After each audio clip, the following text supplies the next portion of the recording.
There is a fatal error that 99% of men make before they even take their first step toward a goal. It is a mistake that feels like ambition, but in reality, it is self-sabotage. You have a vision. You want to build the business, transform your body, or master a new skill. The fire is burning. So what do? You turn to your friend, your partner, or social media, and you announce it. You say, "I am going to change my life." And in that exact moment, you have lost. You think you are building accountability. You think you are solidifying your resolve. But psychology tells us a darker truth. By speaking your intention, you have triggered a biological mechanism that tricks your brain into believing the work is already done. The rule is simple. The man who speaks the most achieves the least. Today, we are going to dissect why silence is not just a preference. It is a prerequisite for power. Welcome back to The Grounded Man. We live in a culture of noise. We are told to manifest by speaking things into existence. We are told to share our journey.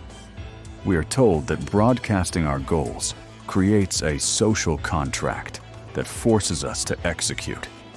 This is a lie. If you look at the top 1% of men, the true architects of history, the Stoics, the conquerors, you will notice a disturbing pattern. They move in silence. They do not explain their next move. They simply reveal the result. Today, we are going to explore the psychological and stoic necessity of silent execution. We are going to look at the research from NYU that proves why sharing your identity-relevant goals destroys your drive. We will examine the dopamine traps that turn you into an addict for validation, rather than an architect of your future. And finally, I will give you the protocol. How to transition from the man who talks to the man who acts. How to become the unmoved mover who operates in the shadows until the work is undeniable. If you are ready to master your mind, reclaim your masculine edge, and stop being a slave to the cheap dopamine of social approval, hit that subscribe button and turn on notifications. We are building a brotherhood of the 1% who understand that true power comes from within. Let's strip away the motivational fluff and look at the hard science. This is not an accident. It is biology. In 2009, Peter Gollwitzer conducted a series of studies at New York University that shattered the conventional wisdom regarding accountability.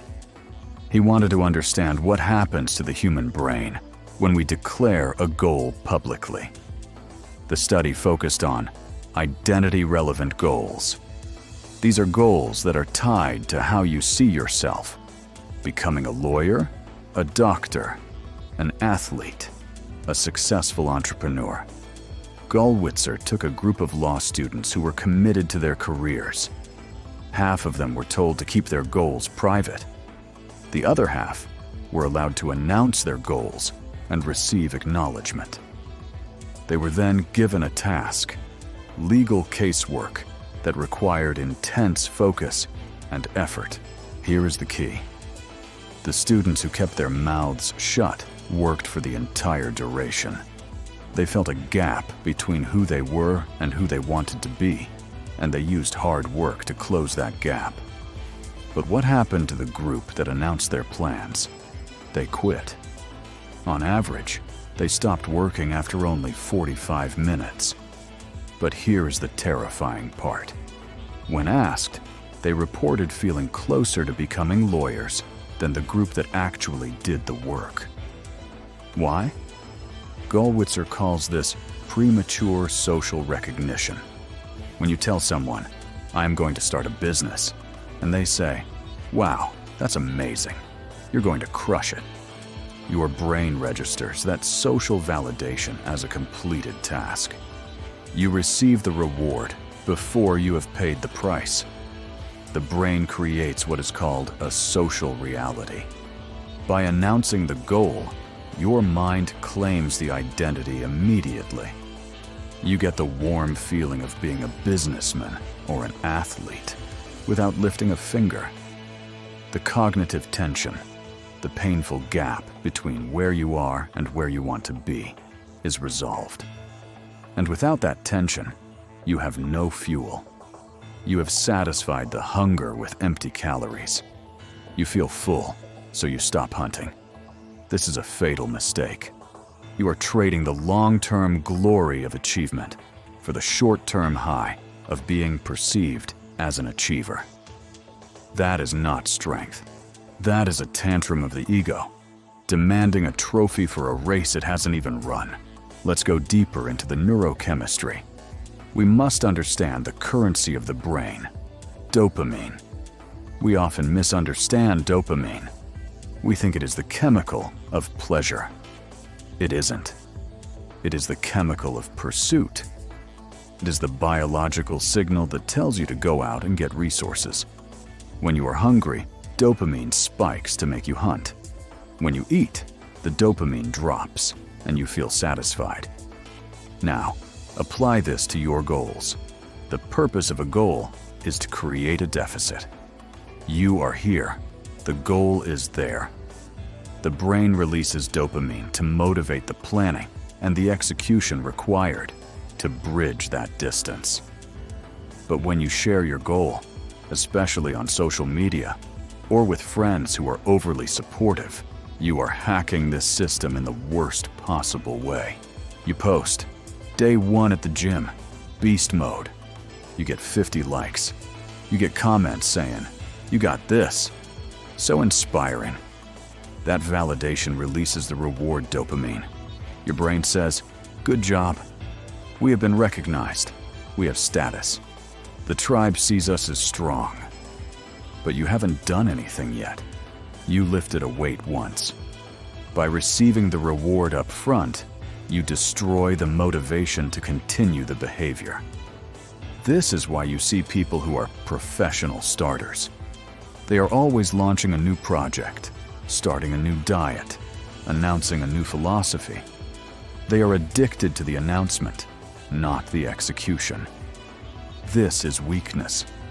It is a dependency on external validation to regulate your internal state. Think about the last time you truly wanted something, but kept it entirely to yourself. Remember the tension? It burned. It felt uncomfortable. You wanted to tell someone to relieve the pressure. That pressure is necessary. That pressure is energy. When you speak, you open the valve and let the steam out. You feel better in the moment, but the engine stops turning. You must learn to hoard that pressure. You must learn to sit with the discomfort of being unknown, unrecognized, and unpraised. You must let that fire consume you from the inside until the only way to release it is through massive, undeniable action. The modern world has just discovered this through neuroscience. But the Stoics understood this thousands of years ago. They didn't need fMRI scans to understand human nature. They observed it. Epictetus, the slave-turned-philosopher, gave us the ultimate analogy for silent execution. He said, "For sheep do not bring their grass to the shepherds and show them how much they have eaten, but they digest their food inwardly and produce wool and milk outwardly." Let that sink in. Most men today are vomiting their grass. They consume a book, a podcast, or a business idea, and immediately run to vomit it up on Twitter or in conversation to show how smart they are. They want credit for the consumption, not the production. The Stoic does not talk about what he has read. He acts differently because of it. He does not talk about his discipline. He simply is disciplined. Marcus Aurelius, the Emperor of Rome, the most powerful man on earth, wrote constantly about the danger of seeking fame or the praise of contemporaries. He called it clacking of tongues. He wrote, "Do not waste the remainder of your life in thoughts about others, when you do not refer your thoughts to some object of common utility. For you lose the opportunity of doing something else when you have such thoughts. When you are constantly broadcasting your plans, you are fundamentally seeking the approval of others. You are asking, is this good? Do you see me? Am I valid? That is neediness. A grounded man does not need the world to agree with his plan. He does not need the world to validate his ambition. He is self-contained. He is the unmoved mover. Silence is a form of asceticism. It is a practice of self-denial. By denying yourself the easy pleasure of bragging, you build a callus over your mind. You become harder. You become more dangerous. While everyone else is begging for attention, signaling their virtues, and explaining their strategies, you are a ghost. You are operating in the dark. And when you finally emerge, you don't present a plan. You present a finished product. This is the ultimate dominance. To appear with the result, seemingly out of nowhere. It signals a level of competence and self-control that creates instant respect. Beyond biology and philosophy, there is the realm of strategy. We are talking about power dynamics. In any negotiation, in any conflict, and in life itself, information is leverage. The more you talk, the more leverage you give away. Robert Greene, in his analysis of power, states clearly, always say less than necessary. When you reveal your plans, you make yourself a target. You introduce variables you cannot control. First, you invite sabotage. Not everyone wants you to win. In fact, most people, even those close to you, are comfortable with you exactly where you are. Your ascent reminds them of their stagnation. By announcing your move, you give them the opportunity to plant seeds of doubt. Are you sure that's a good idea? The economy is bad right now. My cousin tried that and failed.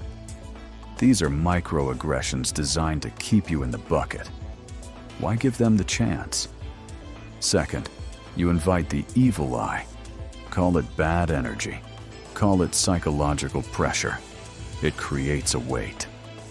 Once you tell people, I am quitting smoking, every time you are seen near a cigarette, you are judged. You have created a performance anxiety that splits your focus. Instead of focusing on the task, you are focusing on the audience. You cease to be the player. You become the actor. Now contrast this with the indifferent man, the man who moves in silence. Nobody knows what he is doing. Nobody knows his next move. Because he reveals nothing, he cannot be critiqued. He cannot be sabotaged. He maintains total optionality. If he pivots, nobody knows he failed. They just see him change direction. He controls the narrative because he releases no narrative. This creates an aura of mystery. And mystery is a component of power. When you finally succeed, it appears effortless to the outside world. They say, he's lucky, or he's a genius. They do not see the years of grinding in the dark. Good. Let them think it is magic. Let them think you are different. Because you are. You possessed the strength to hold your tongue. So, how do you execute this? How do you transition from the boy who seeks validation to the man who builds empires in the dark? We must make a critical distinction here. I am not telling you to isolate yourself completely. I am telling you to be strategic with your words. Here is the protocol. Step 1. Identify the identity gap. Look at your goals. Which ones are you tempted to share? Usually, it is the ones tied to your ego. I'm going to run a marathon. I'm going to be a millionaire. These are the most dangerous. These are the ones you must put under a gag order. If the goal makes you look cool just by saying it, you are forbidden from speaking it. Step 2. The inner citadel. When you feel the urge to share, and you will, recognize it as a biological trigger. It is a dopamine craving. Treat it like an addiction. Instead of posting or talking, write it down. Keep a journal that no one sees. Externalize the thought without socializing the reward. This captures the plan, but keeps the tension alive. Step 3. Deflect and distract. People will ask, what are you up to? What's new? Do not lie, but do not reveal the core mission. Give them the decoy. Talk about something trivial. Talk about a book you read. Or better yet, turn the question back on them. Just working on some small projects. Keeping busy. How about you? Master the art of being vague but pleasant. Step 4. Only reveal completed work. This is the golden rule. You are allowed to talk about what you have done, never what you are going to do. Did you launch the business? Send the link. Did you lose 20 pounds? Post the picture. Did you write the book? Show the cover. The past is factual. The future is fiction. Deal only in facts. The path to the top is lonely. It is quiet. It requires you to kill the part of your ego that screams for attention like a child. Society teaches you to be loud. It teaches you to fake it until you make it. I am teaching you the opposite. Be silent until you have made it. And even then, let the results speak for you. Nothing signals high value like a man who is self-contained. A man who does not need the applause of the crowd to know he is winning. Hold your vision. Keep your mouth shut. Do the work. If this video added value to your life, and if you are ready to stop talking and start executing, like this video and subscribe. Join the Brotherhood. I'll see you in the next video. Stay grounded.